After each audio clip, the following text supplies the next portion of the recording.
दोस्तों नमस्कार। एक बार फिर से स्वागत है आपका हमारे इस नए वीडियो में और आप देख रहे हैं आपका अपना चहेता यूट्यूब चैनल जिसका नाम है गाँव का चौराहा।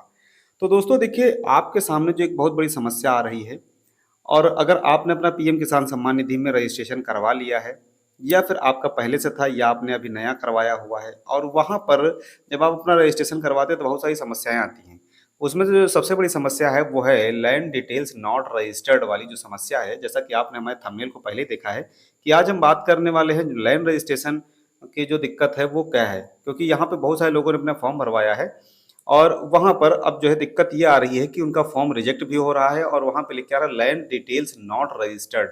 तो दोस्तों आज के वीडियो में हम कंप्लीट जानकारी आपको देंगे, पर उसके लिए क्या है कि आपको हमारे वीडियो को पूरा देखना होगा। साथ ही साथ अगर आपने अभी तक इस चैनल को सब्सक्राइब नहीं किया तो सबसे पहले उसे सब्सक्राइब कर दीजिए, वीडियो को लाइक कर दीजिए ताकि बीच में हम आपको रोके नहीं।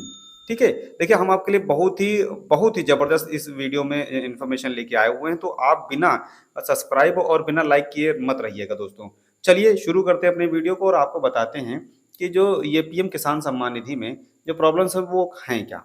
तो दोस्तों आपको बताते चले पीएम किसान में जब भी आप अपना नया रजिस्ट्रेशन अब कर रहे हैं तो अब जो बहुत दिक्कतें आ गई हैं, क्योंकि अब जो 2023 में जो चीज़ें रजिस्टर करते समय हो रही हैं, अब यहाँ पे काफ़ी चीज़ों को लेकर के बहुत सारी प्रॉब्लम्स आ रही हैं किसान भाइयों के लिए। क्योंकि पहले क्या था, बहुत आसान था, परंतु अब यहाँ पे इतना आसान नहीं रह गया है।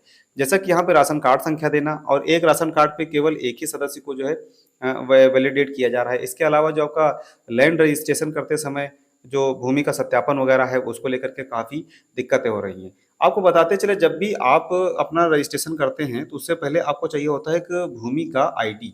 जी हाँ, ये जो लैंड रजिस्ट्रेशन आईडी होता है ये क्या होता है? भाई जैसे देखिए आपके पास अपना आधार कार्ड होता है तो उसका एक अपना आईडी नंबर होता है। ठीक है, वैसे ही आपके जैसे आपके पास जो है पैन कार्ड होता है उसका भी रजिस्ट्रेशन आईडी होता है। मतलब एक आईडी नंबर होता है। इसी प्रकार से आपका ज़मीन का भी एक आईडी नंबर है। तो वो क्या है, कैसे निकालेंगे वो भी आपको बताएँगे, क्योंकि अब जो है जब आप रजिस्ट्रेशन कर रहे हैं तो वहाँ पे आपको रजिस्ट्रेशन आईडी जो चाहिए होती है लैंड की, भूमि की, वो ज़मीन की, वो यहाँ पे डालना होगा, अति आवश्यक होगा। तो आज हम आपको बता दें कि जो ये ऐसी दिक्कतें आ रही हैं ऐसे किसान भाइयों में, और यहाँ पे जिन लोगों ने अपना रजिस्ट्रेशन करवाया हुआ है, रजिस्ट्रेशन करने के बाद में और उन्होंने जब रजिस्ट्रेशन किया है तो ये 19, 20, 21, 22 मतलब जब 19 से लेकर के 22 तक की, 2019 से लेकर के 2022 तक की जो लोग हैं मैक्सिमम, ये दिक्कत उनके साथ में ही आ रही है। मतलब जो उनका फॉर्म है जहाँ पे रीज़न फॉर रिजेक्शन लिख के आ रहा है और उसमें लिखा जा रहा है लैंड डिटेल्स नॉट रजिस्टर्ड। ठीक है, तो अब क्या है, रजिस्ट्रेशन आईडी क्या है उस पे आज बात करेंगे। कंप्लीट आपको बताने वाले हैं, क्योंकि यहाँ पर जब अपना रजिस्ट्रेशन करते हो तो यहाँ पे आपको काफ़ी अब दिक्कतों का सामना करना पड़ रहा है। और ये जो समस्या है वो है क्या? क्योंकि आपको बताते चलें ये जो रजिस्ट्रेशन नंबर है ये कैसे आपको मिलेगा ये भी आज बताएँगे और आपको ये भी बताएँगे कि जो है कैसे आपको अपनी जो है ज़मीन का रजिस्ट्रेशन आईडी अपने मोबाइल से निकालना है। ठीक है? तो चलिए आपको वो बताते हैं। उसके लिए क्या करना है, आपको चले जाना है सबसे पहले अपने गूगल पर, और गूगल पर जाने के बाद में देखिए ये जो प्रोसेस है बहुत ही आसान है। ठीक, गूगल पर जाने के बाद में आपको, अगर आप उत्तर प्रदेश में रहते हैं या किसी और अन्य राज्य में रहते हैं, ठीक है, तो आप अपने राज्य के हिसाब से ढूंढ लीजिएगा।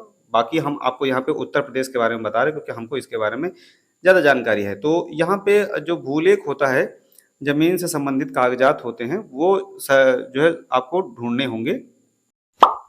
तो आपको क्या करना होगा, सबसे पहले अपनी खतौनी निकालनी होगी। ठीक है, खतौनी निकालने के लिए क्या करना होता है, आपके राज्य में जो भी वेबसाइट हो उस वेबसाइट पे आप जाइएगा जहाँ पे आप अपनी खतौनी या फ़र्द निकाल पाते हो, तो वहाँ पे आप जाइएगा। वैसे मैं तो यहाँ पे आपको जो है उत्तर प्रदेश में किसी भी एक राज्य का दिखाने का प्रयास कर रहा हूँ। तो यहाँ पर जाके आप किसी भी प्रकार से अपना जो है क्षेत्र, एरिया चुनते हैं और वहाँ पे जाने के बाद में जब आप ऐसे किसी पेज पे आ जाते हैं तो वहाँ पे सर्च करने का जो ऑप्शन आता है, वो कई सारे ऑप्शन आते हैं। जैसे कि आप खसरा संख्या या गाटा संख्या से या खाता नंबर से भी, या खातादार का जो है जो खातेदार होते हैं उनके नाम के माध्यम से भी आप सर्च कर लेते हैं। ठीक है, तो अब क्या करेंगे, हम यहाँ पे गाटा नंबर या खसरा संख्या से ही हम सर्च करेंगे, तो कोई भी एक लिख लेते हैं, 1, 2, 3 जो भी है, इसे हम कर देते हैं सर्च।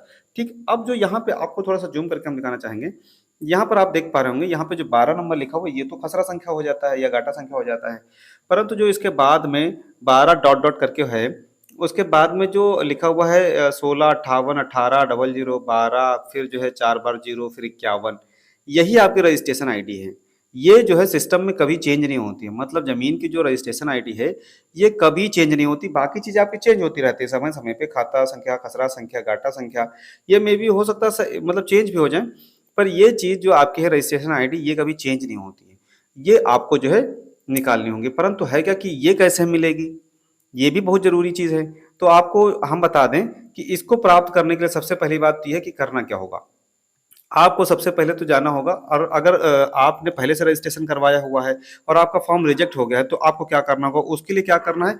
आपको फिर से वापस आ जाना है अपनी ऑफ़िशियल वेबसाइट पे, और यहाँ पर आने के बाद में आप जब नीचे जाते हैं अपने इस फार्मर कॉर्नर में, तो यहाँ पे आप नीचे देख पाते हैं updation of self registered farmer का एक ऑप्शन आता है। यहाँ से आप जो है अपना उस फॉर्म को फिर से अपडेट कर सकते हैं, जो अगर आपका फॉर्म रिजेक्ट हुआ है। और अगर आपका फॉर्म रिजेक्ट नहीं हुआ, नया रजिस्ट्रेशन कराना चाहते हैं, तब भी आपको इसकी आवश्यकता पड़ने वाली है। तो दोनों तरीकों के लोगों के लिए एक बात मैं कहना चाहूँगा, देखिए सबसे पहले क्या करना है आपको, तो प्रमाणित वाली जो खतौनी है, वही लगानी है आपको, सत्यापित वाली लगानी है। ये जो ऑनलाइन आप डाउनलोड करते हैं, उससे नहीं करना है काम, क्योंकि अगर आप उसे लगा देंगे तो वो फिर से रिजेक्शन में आ जाएगा, क्योंकि उस पे रजिस्ट्रेशन लैंड आईडी जो है, वो आपकी नहीं होगी। उसको प्राप्त करने के लिए क्या करना है? वैसे आप इसे लगा सकते हैं, पर उस खतौनी पे नहीं होता है। आपको क्या करना है? आपको चले जाना है तहसील, तहसील से अपना जो है, जो तहसील के ऑपरेटर निकालते हैं, तहसील द्वारा जो निकलती है खतौनी, वो निकलवा लेनी है। फिर लेखपाल के पास जाकर के उसे सत्यापित करवा लेना है, ठीक है? सत्यापित कराने के बाद में आप उस खतौनी पर ही देखते हैं कि कोने पे, किनारे पे, मतलब कॉर्नर पे उसके एक साइड में उद्धरण संख्या लिखी रहती है, ठीक है? उद्धरण क्रमांक संख्या कुछ लिखी रहती है, तो वही आपकी जो रजिस्ट्रेशन आईडी है, वहाँ पे आप देखेंगे तो उसी जगह पे आपको रजिस्ट्रेशन नंबर भी लिखा रहता है एक, ठीक है? वही आपको यहाँ पे अंकित कर रहा है। तो आप इस प्रकार से अपने रजिस्ट्रेशन नंबर के साथ में जो खतौनी है, वही अपलोड कीजिएगा, अन्यथा फिर से जो है आपका फॉर्म रिजेक्ट हो सकता है। अब हमने अभी शुरू में कहा था कि अब जो रजिस्ट्रेशन करने में बहुत सारे झाम है, बहुत सारी दिक्कतें हो रही हैं, बहुत बहुत प्रॉब्लम्स हो रही हैं। तो इसलिए जो है आपको ये सारी चीज़ें करनी पड़ेंगी, क्योंकि किसान होना भी अब छोटी बात नहीं रहेगी भाई। अब आपको अपना जो है प्रमाण देना कि मैं किसान हूँ, ये सरकार के पक्ष में लाना, ये छोटी बात नहीं है, ये आपको करना ही पड़ेगा। तो आई होप आप आज के वीडियो में समझ गए होंगे कि जो आपकी रजिस्ट्रेशन आईडी है, वो क्या होती है, वो कैसे मिलती है, वो सारी चीज़ें हमने आपको बता दी हैं आज। तो आई होप आपको जानकारी कंप्लीट मिल गई होगी, और अगर आपने अभी तक हमारे चैनल को जो है सब्सक्राइब नहीं किया है, तो इसे कर लीजिएगा, क्योंकि इस प्रकार की बहुत सारी इन्फॉर्मेशन हम आपको देते रहते हैं दोस्तों। चलिए, आज की वीडियो में बस इतना ही, मिलते हैं आपको अगले वीडियो में, तब तक के लिए नमस्कार।